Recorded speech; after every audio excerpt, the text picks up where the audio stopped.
Hey, what's up guys? Today we are going to be doing a design topic. I'm going to be going through the portfolio I made the first year I came out of school. So for those of you who don't know, I came out of a design background of interior design, studying at Ryerson University right here in Toronto, Ontario. Now, to preface this video, I didn't exactly want to stay in interior design, and that's kind of shown in my work. But at the time, I wasn't entirely sure, so I created two variants of my portfolio.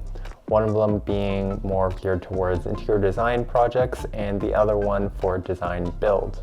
If you're interested in some of the process I took for these projects, you can check it out in my old vlogs over here in the playlist. Anyways, I'm making this video because I wanted to give a shout out to the people that might not exactly want to stay within interior design and might want to pivot into something else. A lot of my classmates went into something more like commercial, residential, or hospitality. However, I would have been more interested in set design if I knew at the time, where the work would be designing and building a TV or film set. However, I didn't exactly know at the time, so too bad. There was also a furniture design course I took as well, but what I really wanted to say was that even though you're studying interior design, you're not particularly tied up to it upon graduation. So this is my portfolio. I had it in a manila envelope, just very simple. I originally wanted to actually make a version of this that was a bit more complex, that kind of showed or exercised my fabrication skills or model making skills. But I ended up just going with the perfect bound.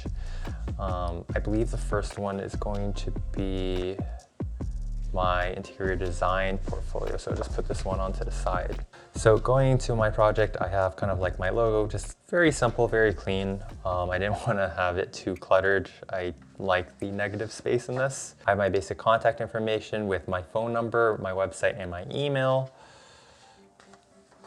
Going through it, this was one of the models I made in my second year of RSID. I was working primarily on the model for this, so I wanted to showcase like a real physical representation of our project. Some information that I listed was my title, what the program of the space was supposed to be. I gave a brief description of the setting that the project was in. Also had listed my group members' names and the potential client that we were making this project for. Going through this went through more of the programming. Also, given a proper scale is very important in your portfolio. At the time, I did not take super great photos of this space. Evidently seeing that this would not necessarily be how the light would be coming into the building. In such a miniature model, it would be a little bit more difficult to have accurate lighting, but in that case, I might go for something with more soft light where I don't have these hard shadows. Just makes the space a bit more pleasing on the eyes. I sort of just had an awkward cutout of the model, and it kind of just looks like I dropped this in place. It doesn't look too seamless with the rest of the page. This was another aspect of interior design that I didn't particularly love. No, I'm just kidding. This was another project I worked on in fourth year. I think this was fourth year, first semester. This one also, I had my client over here, which was Canadian Mental Health Association. This was supposed to be gosh, it's been so long, I don't even remember what these projects were on. Anyways, just take a look, I have my render. Some of my process is also nice, but definitely could have been photographed a bit better, especially you see the lines over there. Moving on. Going through some of the different forms, playing with different scales was also really important in my project. This was the Infill Project I worked on in second year. Kind of just a photoshopped front facade of what this potential project could look like. I had a very general client of small business owner. If you're gonna go with a client, I would advise probably go a little bit more specific, just because small business owner is very vague. Oh boy, okay. This is the first time I'm looking at this in a couple years. Going through, I also have a 3D isometric drawing that I made. I think this was hand drawn, and then I scanned it, added some color for the window or the glass, and just cleaned it up a little bit in Photoshop. Going through some of the renders, I don't even know what I was trying to show here. This is not a very good vista point. This is also from my last project. I was working on installing a custom museum partition unit. These were supposed to be of a modular design. Over here I then exploded isometric of what the different components are. Going through this, again, client over here, Textile Museum of Canada, that was our client, main client for that project. I think it's also a good idea to list how long you actually spent on the project. Even if you go back to rework your renders and may fine-tune things, I think it's important to show whoever's looking at your work exactly like what was the timeline for this type of work. Going through it, there's different configurations that I designed these modules to go in, and I kind of just wanted to showcase it over here. I made a drawing of, this was a combination of a render on Rhino, where I had an isometric as well as the floor plan drawn out. I think I used Make 2D for this one.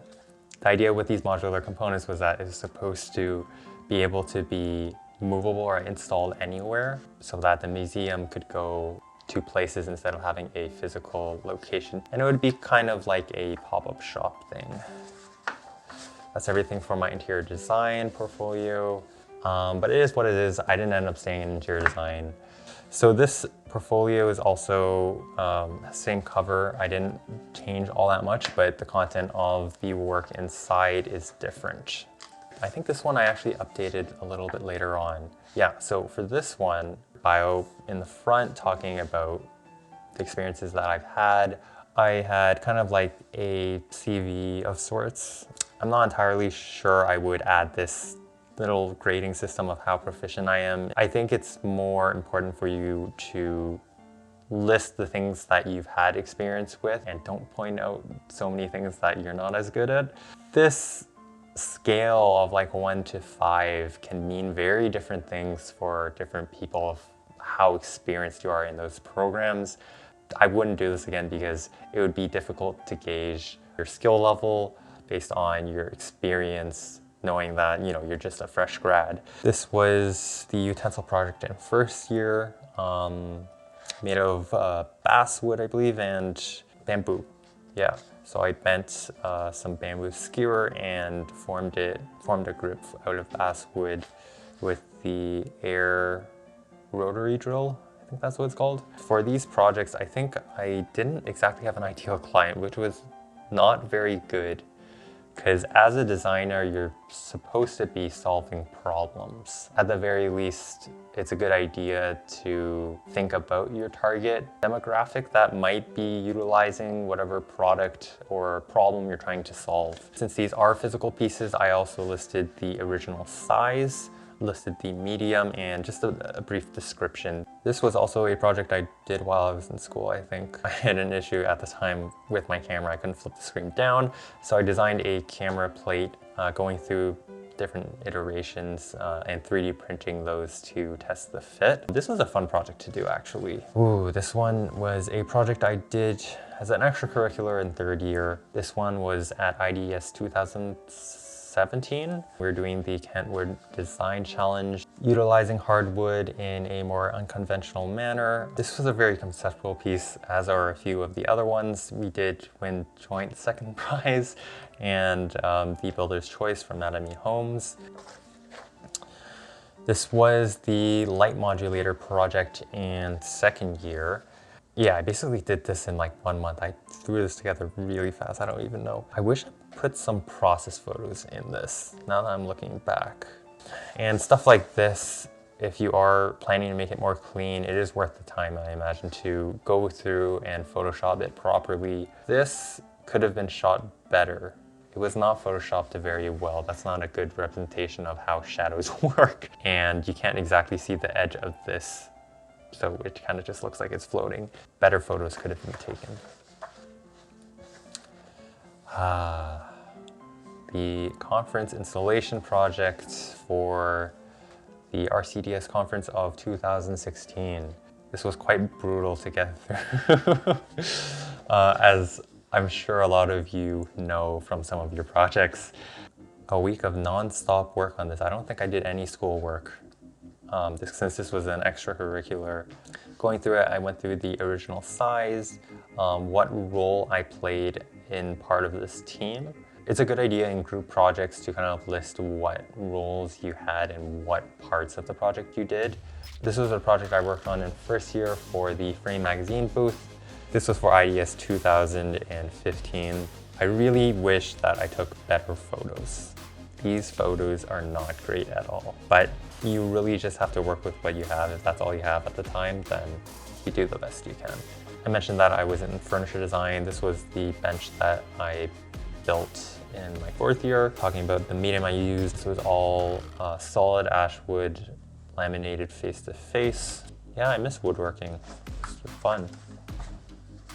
This was actually a project I worked on after I graduated.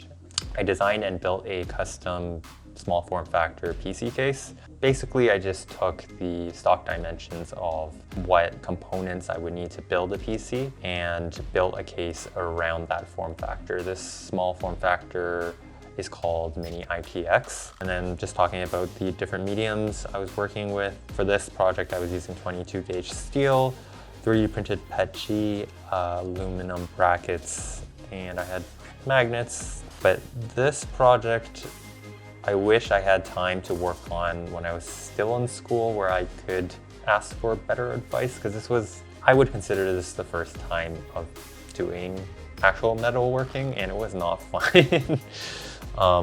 Those little slits at the back, I actually hand cut with a coping saw. There's probably a better way to do that. I drilled 4 holes in the corners and then I just sawed away. And then I had to build a makeshift metal brake to bend the edges of the sheet. It was a good experience though.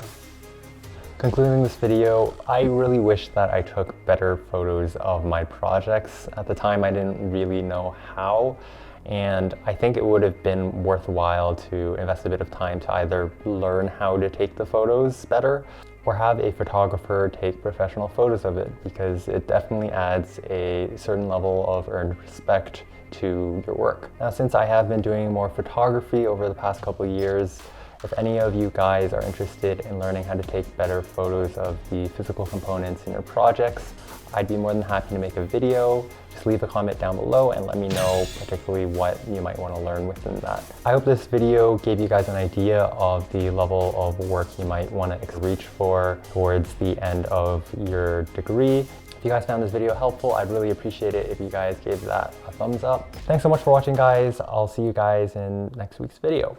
Bye.